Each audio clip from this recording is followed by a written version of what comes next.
আসসালামু আলাইকুম। আমি আজকে আপনাদেরকে দেখাবো আমি বীজ থেকে কিউই চারা তৈরি করেছিলাম সেগুলো কিভাবে রিপোর্টিং করি। আজকে আমি চারাগুলো পলিব্যাগ থেকে বড় টবে ট্রান্সফার করব। দেখুন আমার বীজের কিউই চারা কত বড় হয়ে গেছে, মাশাআল্লাহ। এক একটা চারার সাইজ 3-4 ইঞ্চি বড় হয়ে গেছে। চারা রোপণ করার জন্য লাগবে আদর্শ মাটি। আমার এখানে আমি নিয়েছি সাধারণ মাটি, মোটা সিলেকশন বালু এবং 1 বছরের পুরনো গোবর সার। এগুলো প্রথমে ভালোভাবে মিশিয়ে নিতে হবে। দেখুন আমি কিভাবে মাটি, বালি এবং গোবরগুলো ভালোভাবে মিশিয়ে নিতেছি। এখানে বালু দেওয়ার কারণ হলো কিউই গাছ জলাবদ্ধতা সহ্য করতে পারে না। বালি দিলে পানি নিষ্কাশন ব্যবস্থাটা ভালো থাকে, মাটিটা ঝুরঝুরে ও নরম হয়। আমি এখানে মাটিতে কিছু পানি অ্যাড করে নিতেছি, কারণ মাটির আর্দ্রতা যেন ঠিক থাকে। কারণ আমি যদি চারা বোনার পরে পানি অ্যাড করি তাহলে চারার গোড়া পচে যেতে পারে। এজন্য আমি আগেই মাটিগুলো হালকা ভিজিয়ে নিলাম। ভিজিয়ে নেওয়ার পরে সবগুলো পাত্রে আমি মাটিগুলো ভরাট করে নিতেছি। একে একে সবগুলো টব মাটি দিয়ে অর্ধেক ভরাট করে নিলাম।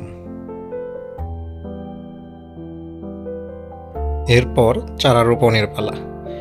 আমি প্রথমে পলিব্যাগটা একটা ব্লেড দিয়ে প্রথমে ছিঁড়ে নিলাম, তারপর আলতো করে আস্তে করে চারাটা বের করে নিতেছি।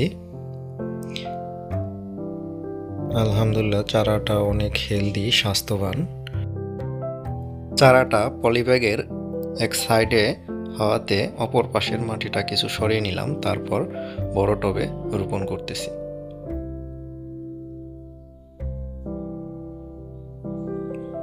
আপনাদের অনেক সাবধানে চারাগুলো রোপণ করতে হবে, কারণ এর শিকড় কোনোভাবে ক্ষতিগ্রস্ত হলে চারা মরে যেতে পারে।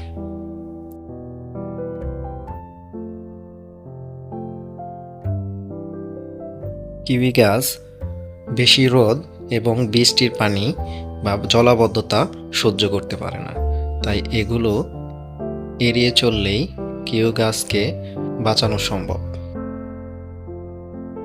কিউই গাছ অনেক সেনসিটিভ একটা গাছ, একটু এদিক সেদিক হলেই চারাগুলো মরে যেতে পারে।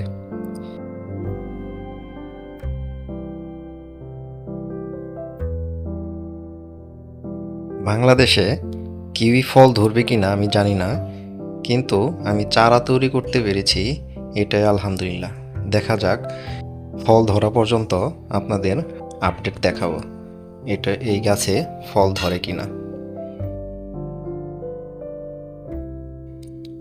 আরেকটা কথা, কিউই গাছ কিন্তু 3 প্রকারের হয়।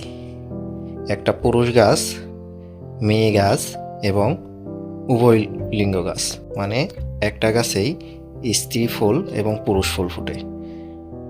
যেহেতু আমার চারাগুলো বীজের চারা, এখন কোনটা কি চারা আমি বলতে পারবো না। এটা ফুল আসা পর্যন্ত আমাকে অপেক্ষা করতে হবে। ফুল আসার পরে বোঝা যাবে কোনটা কোন গাছ। বাংলাদেশে কেউ কিউই বীজ থেকে চারা তৈরি করতে পেরেছে কিনা আমার জানা নেই, তবে আমি চেষ্টা করেছি, আল্লাহর রহমতে চারা তৈরি করতে পেরেছি। এর আগেও আমি দারাজ থেকে কিউই বীজ অর্ডার দিয়ে সেগুলো বুনেছিলাম, কিন্তু একটা চারাও হয়নি।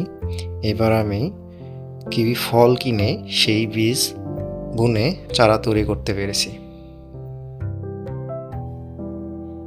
আমি কিভাবে বীজ থেকে কিউই চারা তৈরি করেছিলাম সেই ভিডিও দেখতে চাইলে আমি ডিসক্রিপশনে ভিডিওর লিংক দিয়ে দিব, সেখান থেকে আপনারা চাইলে দেখে নিতে পারেন, অথবা কমেন্টে লিংক পিন আপ করে দেব, চাইলে আপনারা সেখান থেকে ভিডিওটি দেখে নিতে পারেন। একে একে এভাবে আমি সবগুলো চারা টবে রোপণ করে ফেললাম। তারপর এগুলো খুব সাবধানে একটি ছায়াযুক্ত স্থানে, যেখানে বৃষ্টির পানি এবং খুব বেশি কড়া রোদ পড়ে না, সেখানে রেখে দিতে হবে। আমার কাছে শুধু এই কয়টা না, আরও অনেকগুলো কিউই চারা আছে। সেগুলো আস্তে আস্তে আমি রিপোর্টিং করে বড় টবে ট্রান্সফার করব। আর আপনাদের কাছে একটা অনুরোধ, এইসব ভিডিও তৈরি করতে অনেক কষ্ট করতে হয়। যদি আপনারা এইসব ভিডিও দেখে একটু লাইক, কমেন্ট এবং শেয়ার করেন, তাহলে আমি আরও অনুপ্রেরণা পাব। তাই আপনাদের কাছে অনুরোধ, আপনাদের যদি এই ভিডিওটি ভালো লাগে তাহলে ভিডিওটি শেয়ার করে অন্যদের দেখার সুযোগ করে দিবেন এবং আমার ভিডিওতে লাইক, কমেন্ট এবং আমার চ্যানেলটি ফলো করে পাশে থাকবেন। ধন্যবাদ। আল্লাহ হাফেজ।